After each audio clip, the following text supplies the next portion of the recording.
Assalamualaikum warahmatullahi wabarakatuh. Pada pertemuan pertama, kita membahas tentang kebutuhan manusia terhadap agama. Menjawab pertanyaan, masih perlukah agama? Dari sejarah filsafat Yunani sejak 2350 tahun yang lalu, sudah ada orang yang tidak percaya akan Tuhan.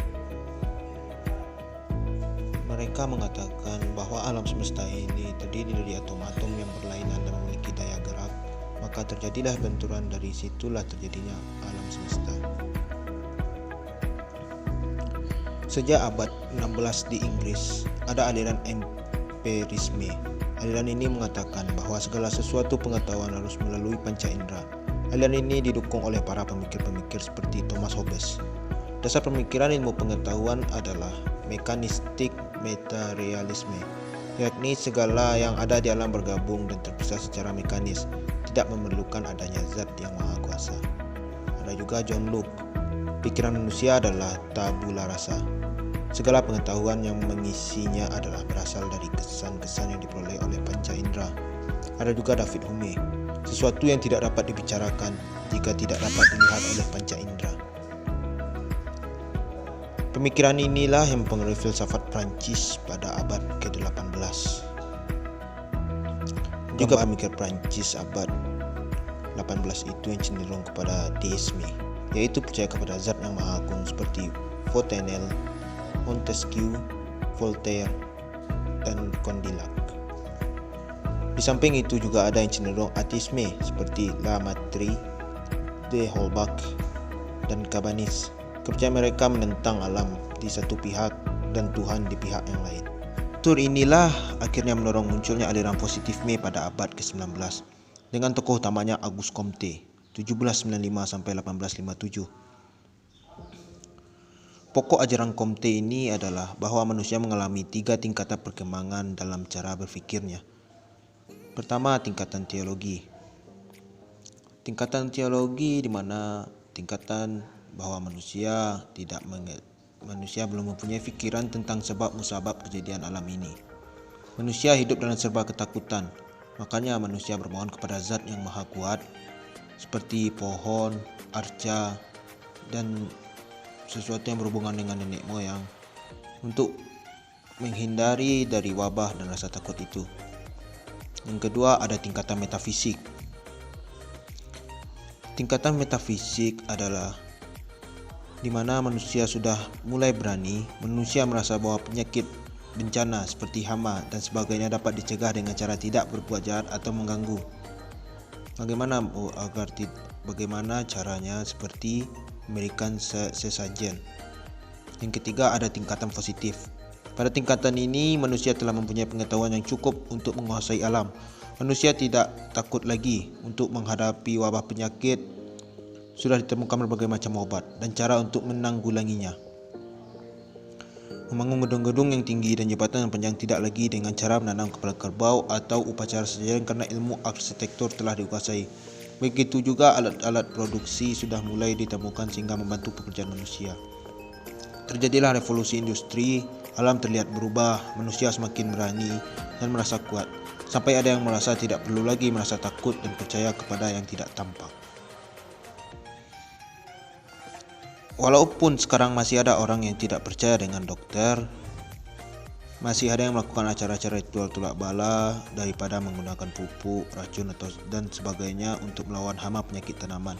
Tapi lama-lama akhirnya ia pun menyerah dan ia pun pergi ke dokter dan mulai menggunakan alat-alat atau hasil teknologi. Namun setelah manusia menjalani semua dengan alat hasil ilmu pengetahuan dan teknologi, masih banyak ditemukan manusia yang seperti melakukan perbuatan di tingkatan teologi dan metafisik.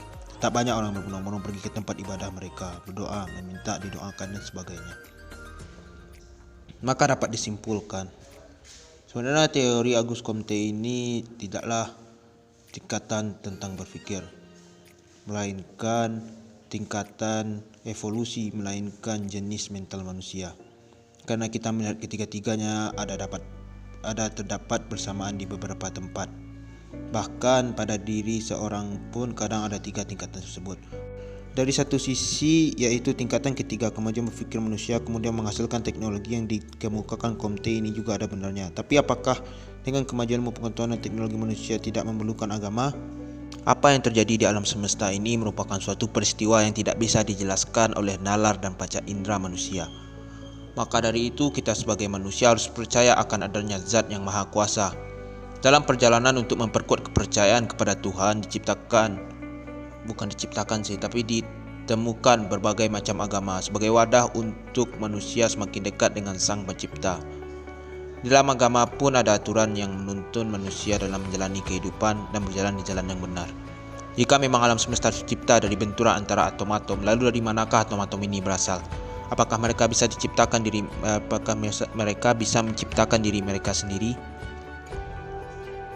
Maka dari itu, agama sangat dibutuhkan dalam kehidupan manusia untuk tidak ragu dalam mencari jawaban yang sebenarnya. Tidak ada jawaban bagi pertanyaan yang demikian. Dan pada pertemuan kedua, muncul pertanyaan apakah semua agama sama? Perhatikan pendapat berikut ini. Semua agama menganjurkan untuk melakukan yang baik dan menghindari kejahatan serta berhubungan dengan Tuhan yang kuasa. Hanya saja caranya yang berlainan. Ada juga pendapat dari Lessing, tokoh pada tahun 1729 sampai 1781 mengatakan, hentikanlah perdebatan antar agama untuk menyatakan mana yang benar. Karena setiap agama itu ada inti baiknya dan sama-sama mengajarkan kepada kebaikan. Inti semua ajaran agama adalah tentang Tuhan, kebajikan, dan kehidupan kekal. Tapi ada beberapa realita yang terjadi pada masa kali ini.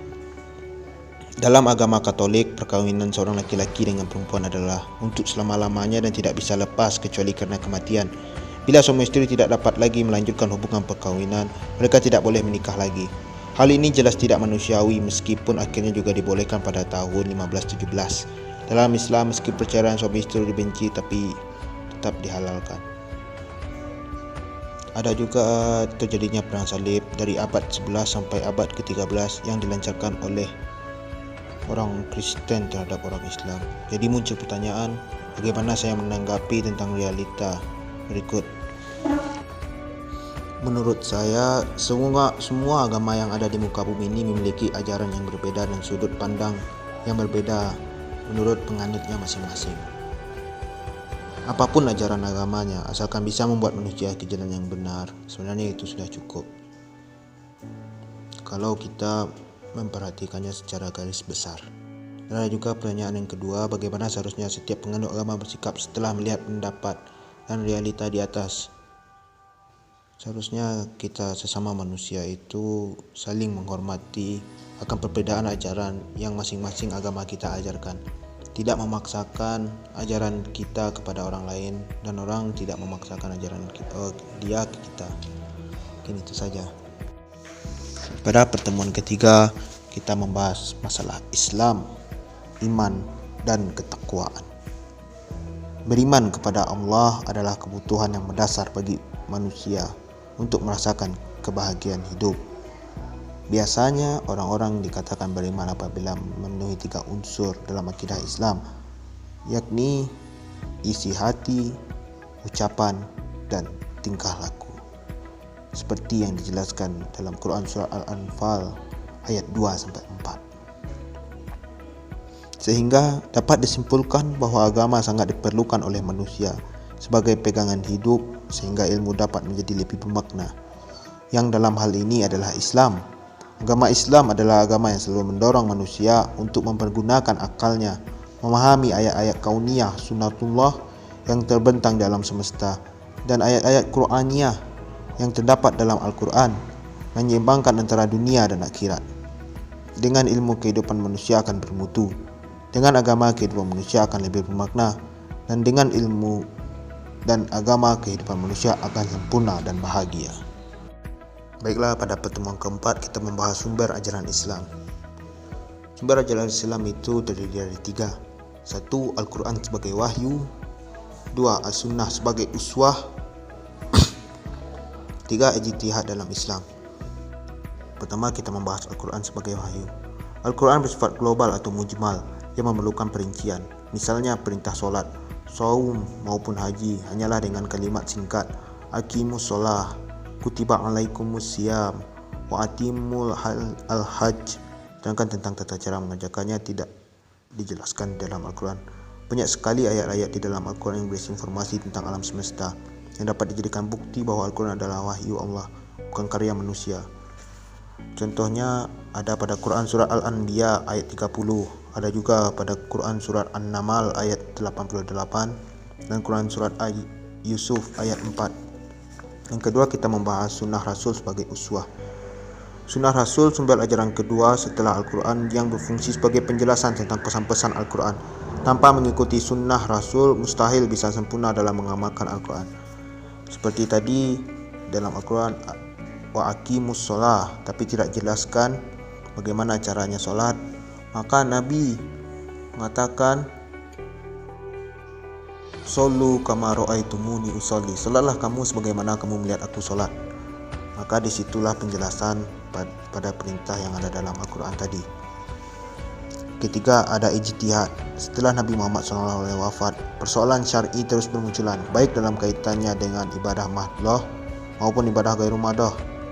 Dalam semua lapangan kehidupan, baik ekonomi, politik, kesehatan, rumah tangga, dan lain-lain.